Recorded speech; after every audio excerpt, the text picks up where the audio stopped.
नमस्कार, जय हिंद दोस्तों। स्वागत है आप सभी का यूपी एक्सप्रेस में। तो आइए देख लेते हैं उत्तर प्रदेश की 30 फटाफट बड़ी खबरों को। वीडियो में आगे बढ़ने से पहले आप किस जिले से हैं इसे कमेंट करके जरूर बताएं।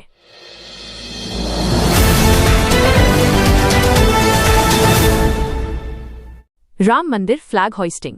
अयोध्या राम मंदिर में ध्वजारोहण कार्यक्रम संपन्न हुआ। पीएम मोदी ने आधे घंटे के शुभ मुहूर्त में ध्वजा फहराई। इस मौके पर देश दुनिया के विशिष्ट अतिथि मौजूद रहे। बरेली जिले में अवैध रूप से रह रहे बांग्लादेशी नागरिकों की तलाश करने की तैयारी शुरू हो गई है। इसी क्रम में मंडलायुक्त ने डीएम को अस्थायी डिटेंशन सेंटर बनाने और तैयारियां तेज करने के निर्देश दिए हैं।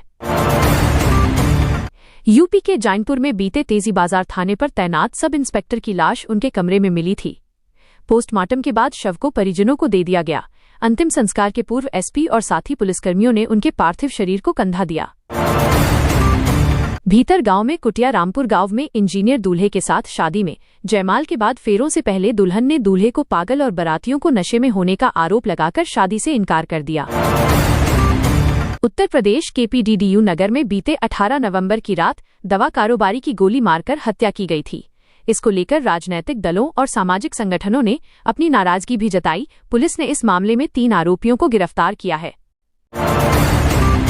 गोरखपुर में चचेरी बहन की शादी में आई नवविवाहिता की गला रेतकर हत्या कर दी गई। झंगहा इलाके के लक्ष्मीपुर गांव में रविवार को आधी रात के बाद वारदात हुई। एसपी नॉर्थ के नेतृत्व में फॉरेंसिक टीम और डॉग स्क्वाड ने साक्ष्य जुटाए हैं। शताब्दी नगर में सतवीर की बेटी साक्षी की शादी समारोह के दौरान जयमाला चल रही थी।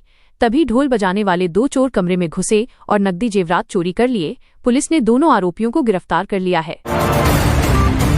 शिवली थाना क्षेत्र में गल्ला व्यापारी का शव ऊसर भूमि में संदिग्ध हालत में मिला है। उसके सीने पर 3 घाव और खून से लथपथ पत्र चिपका मिला है, जबकि 1.5 लाख नकद और मोबाइल गायब हैं। वाराणसी में हादसे की सूचना पाकर मायके पर मिर्जा मुराद थाने की पुलिस भी पहुंच गई। बुजुर्ग की मौत के बाद नाराज ग्रामीणों ने सड़क पर हंगामा मचा दिया। परिजनों में कोहराम मच गया था। बरेली में पुलिस ने 2 महीने तक अभियान चलाकर अवैध प्रवासियों को चिन्हित किया था। इस दौरान 4 बांग्लादेशी नागरिक पकड़े गए थे। इनमें 3 सगी बहनें हैं, एक झोलाछाप डॉक्टर है। चारों के खिलाफ पुलिस ने चार्जशीट दाखिल कर दी है। शादी के समय ही वर पक्ष के लोगों ने 1.5 लाख रुपए की डिमांड कर दी। इससे नाराज होकर वे लोग वापस जाने लगे तो वधू पक्ष ने पुलिस को सूचना दे दी। इस मामले में देर रात तक पंचायत होती रही।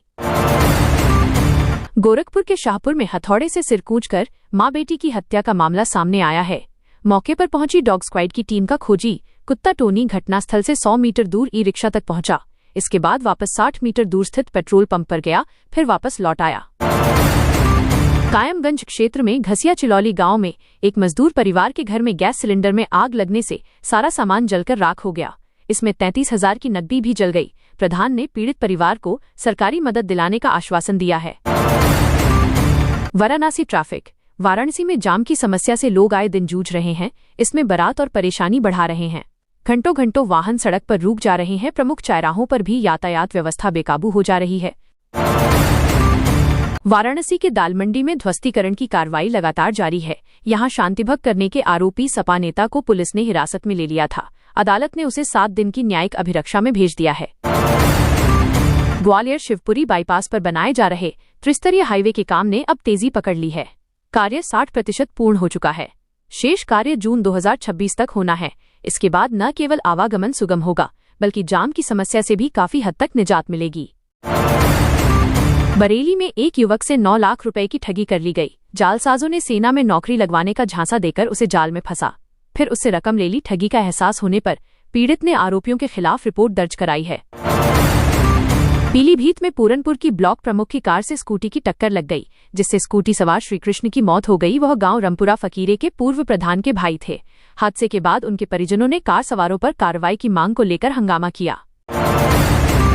इस अनुदान से छात्र छात्राओं की शिक्षा में काफी सहयोग मिलेगा। उन्हें तकनीक की और जानकारियां दी जाएंगी। इसके साथ ही कृषि, स्वास्थ्य, रक्षा, दूरसंचार, ऊर्जा, शिक्षा, वित्त, ड्रोन तकनीक को भी बढ़ावा मिलेगा। हनी ट्रैप में फंसे ज्वेलर्स के बेटे ने आत्महत्या कर ली। ज्वेलर्स को इस बात की जानकारी तब हो सकी जब उन्होंने बेटे का मोबाइल देखा। मोबाइल में मैसेज मिलने के बाद उन्होंने थाना सिकंदरा में मुकदमा दर्ज कराया है। उपभोक्ताओं के पास न बिजली के बिल का मैसेज भेजा जा रहा है, न ही जानकारी दी जा रही। अचानक उनके कनेक्शन काट दिए जा रहे हैं। उपभोक्ता इसकी जानकारी के लिए सब स्टेशनों पर संपर्क कर रहे हैं तो बताया जा रहा है कि उन्होंने बिल जमा नहीं किया है। UP crime news. Uttar Pradesh के जौनपुर जिले में भी कोडीन युक्त कफ सिरप को लेकर जांच पड़ताल लगातार चल रही है। यह गोरखधंधा 2023 से यहां चल रहा है। इस मामले में 3 और फर्म के खिलाफ कार्रवाई की जाएगी। जुकाम, खांसी और गले में खराश होने पर झट से एंटीबायोटिक दवा खाना। बीमारी में दवा का असर जल्द हो, इसके लिए डॉक्टरों की ओर से अनावश्यक रूप से एंटीबायोटिक देना एक नए खतरे को जन्म दे रहा है। राम मंदिर फ्लैग होइस्टिंग। राम मंदिर ध्वजारोहण कार्यक्रम में पहुंचे सीएम योगी आदित्यनाथ ने कहा कि बीते 500 वर्षों में कई बार सत्ताएं बदलीं, लेकिन हमारी धार्मिक आस्थाएं अडिग रहीं।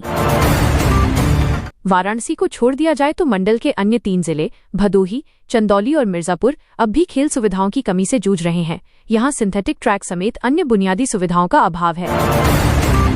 वाराणसी न्यूज। एसआईआर के फॉर्म भरवाने को लेकर सरकारी शिक्षक भी सहयोग कर रहे हैं। इस कारण शिक्षण कार्य प्रभावित हो रहे हैं। प्राथमिक विद्यालयों में शिक्षकों की कमी की वजह से क्लास के मॉनिटर ही बच्चों को पढ़ा रहे हैं। पहाड़ों की ओर से आने वाली हवा ने वातावरण में ठंडक बढ़ा दी है। खासकर तड़के और दिन ढलने के बाद सिहरन बढ़ गई है।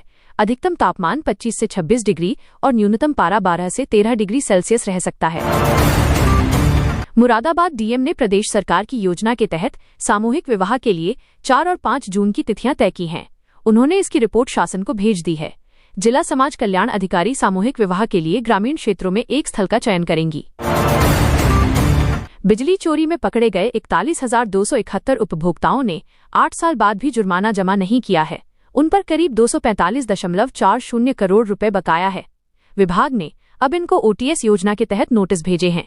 यदि वह इसका लाभ उठाते हैं तो 50% ही जमा करना होगा। गोरखपुर के झंझा थाना क्षेत्र के जंगल रसूलपुर नंबर 2 स्थित लक्ष्मीपुर गांव में चचेरी बहन की शादी में शामिल होने ससुराल से आई शिवानी 20 की रविवार की देर रात गला रेतकर हत्या कर दी गई। शिवानी की 8 महीने पहले देवरिया जिले के रुद्रपुर क्षेत्र के अवस्थी गांव में शादी हुई थी। निर्वाचक नामावलियों के विशेष गहन पुनरीक्षण। एसआईआर अभियान में बीएलओ के रूप में तैनात जैतपुर माझा प्राथमिक विद्यालय के सहायक अध्यापक विपिन यादव 35 ने मंगलवार की सुबह संदिग्ध परिस्थितियों में जहरीला पदार्थ खा लिया। गंभीर स्थिति में उन्हें इलाज के लिए लखनऊ केकेजीएमयू ले जाया गया, जहां उपचार के दौरान उनकी मौत हो गई।